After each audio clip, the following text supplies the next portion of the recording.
Totoy, natakot ako. Pakis nga ako. Mas nakakatakot ka pa nga doon.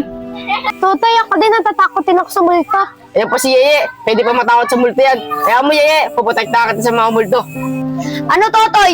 Totoo ba yung sinasabi ni Champi? Baka mamaya niloloko na naman tayo niyan. Pag pupunta tayo mamaya, mag-ready na tayo.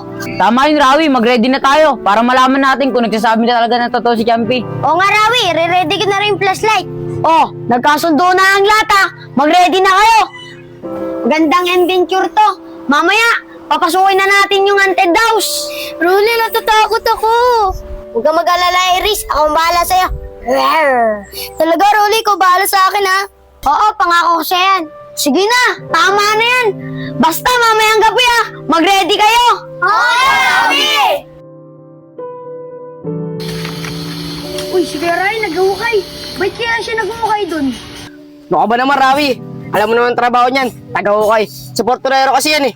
Ay, oo nga ano. Tara na.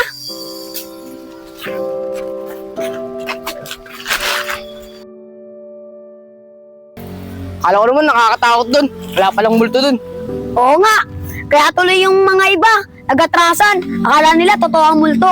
Hindi totoo. Tignan nyo, natatakot ako. Toy, payakap nga para mawala Ay yung nako, takot Rosalie. ko. Discarding mo lang yan para makayakap ko sa akin eh. Rawi, ako din natatakot din ako payakap mo. Sige, akong bahala sa'yo. Kuler, wala tayong kayakap. Tayo na lang. Sige, yakapin mo lang ako. Rawi, sorry na. Akala ko totoo eh.